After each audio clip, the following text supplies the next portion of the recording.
Hey guys, absolutely great to have you here today. In today's video, we're going to do something that's a little bit different. In the Top Speed Golf system, we really break the entire swing down into 5 pieces that are really going to give you the most results.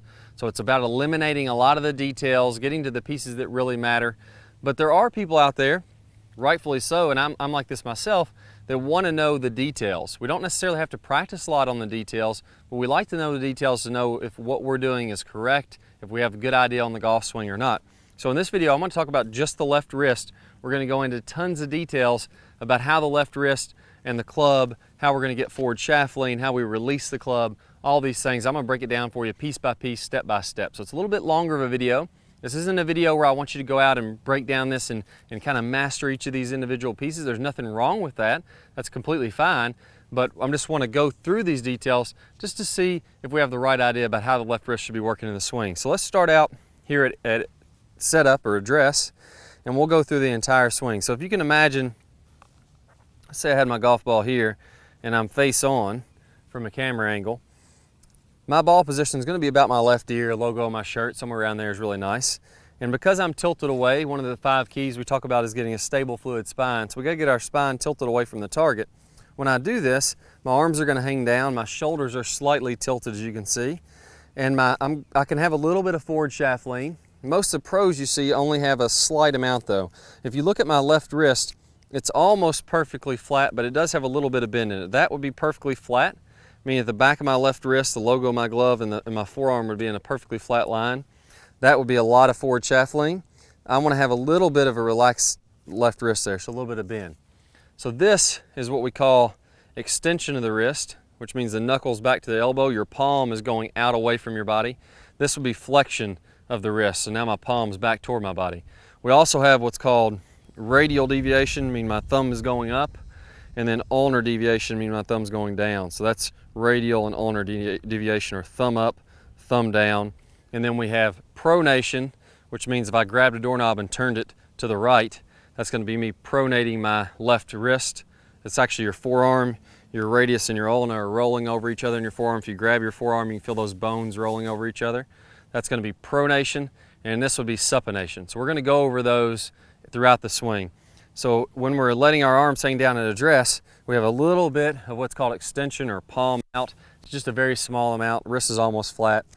And then as we go into the takeaway, we're going to get a little bit of pronation. So our forearm's going to turn slightly to the right. That's actually going to happen throughout the entire backswing. So here's at address. You can see that my palm is straight up and down this way. As I go to the top, that wrist is going to turn to the right as I get all the way to the top. And that's going to start to happen in the takeaway.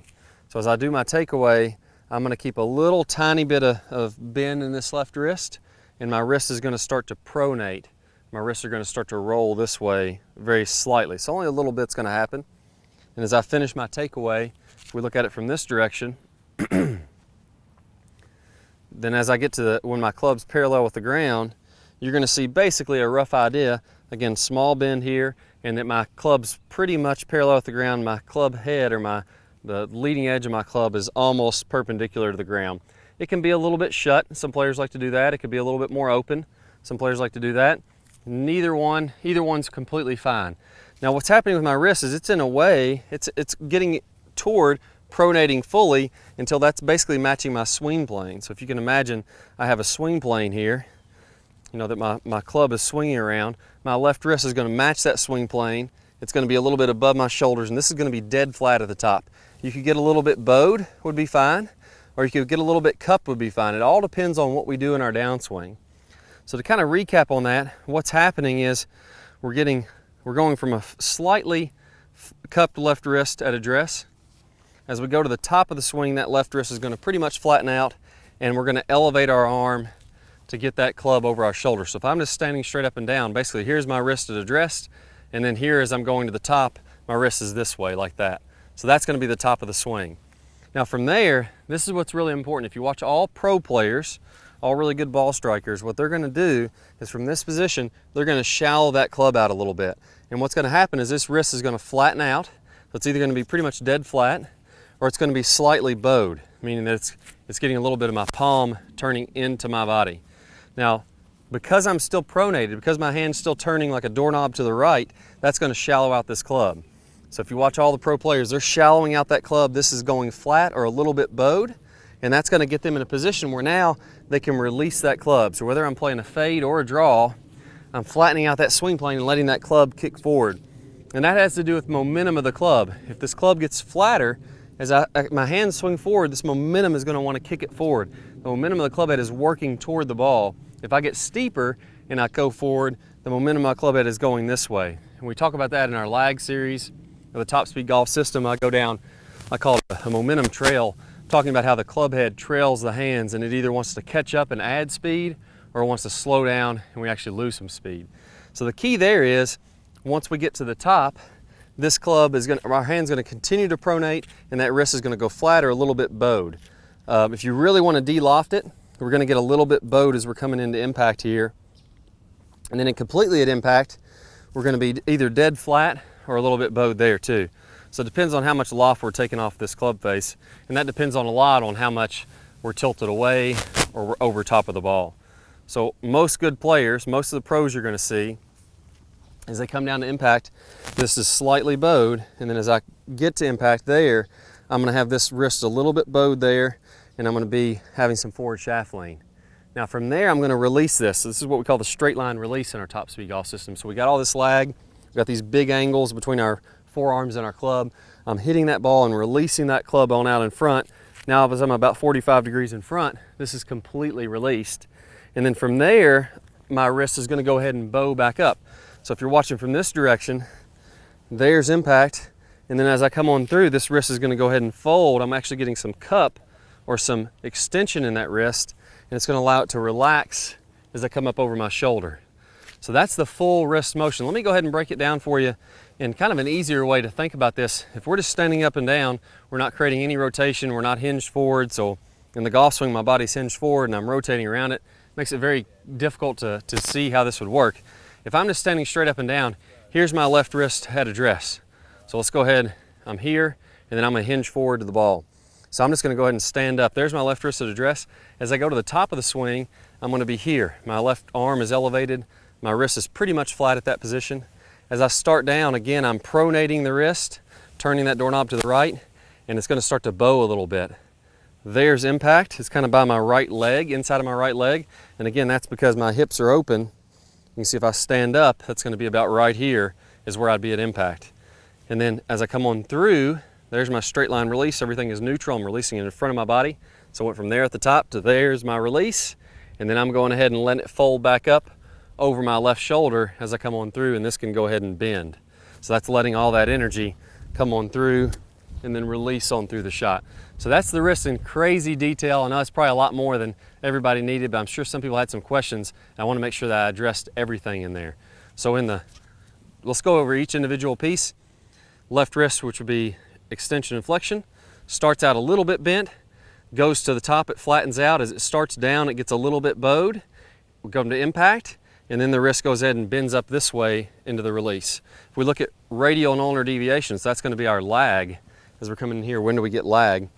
Here's at address, we're going to be pretty much neutral.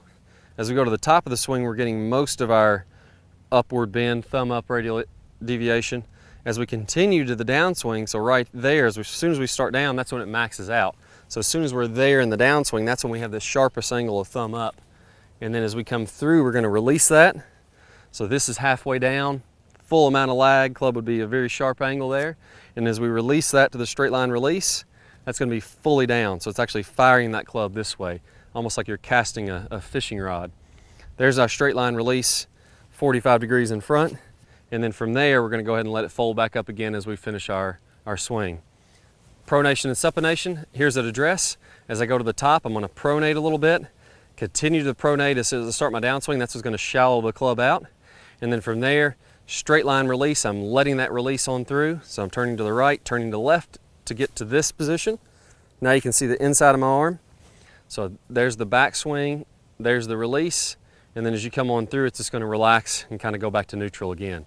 So that's the entire left wrist. That's how it works in detail. If you guys have any questions, be sure to post those below. Good luck with your golf game. Work hard. See you guys soon. All right, so I hope y'all really enjoyed this video. If you did, I got an awesome bonus for you. Now, one of the most important things we can do in golf, and let's face it, we all want to crank the ball. We want to hit it hard with a lot of power. That's probably the #1 thing to improving your golf game that I found.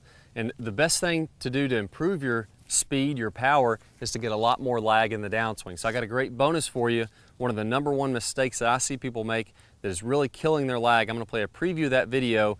If you want to watch the full thing, all you have to do, if you're on a desktop device, you're on a computer, go ahead and click the link that pops up on your screen. That'll get you instant access to that full video, plus 5 bonus videos from our Top Speed Golf system. It's going to walk you through the entire system.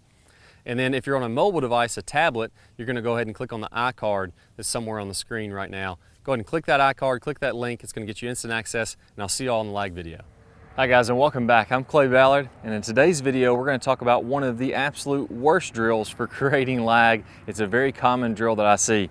And in this drill, what we're going to do is we're going to set the wrist very early to create an angle of lag, and then we're going to try to hold this throughout the swing. It's one of the worst things that you can do to build lag. I'm going to talk about the science behind why this is the case, and I'm also going to give you a great drill to help you improve your lag, all in this video. Let's go ahead and get started. If I do it this way versus holding that position, exact same thing happens when we're building the lag in the golf swing.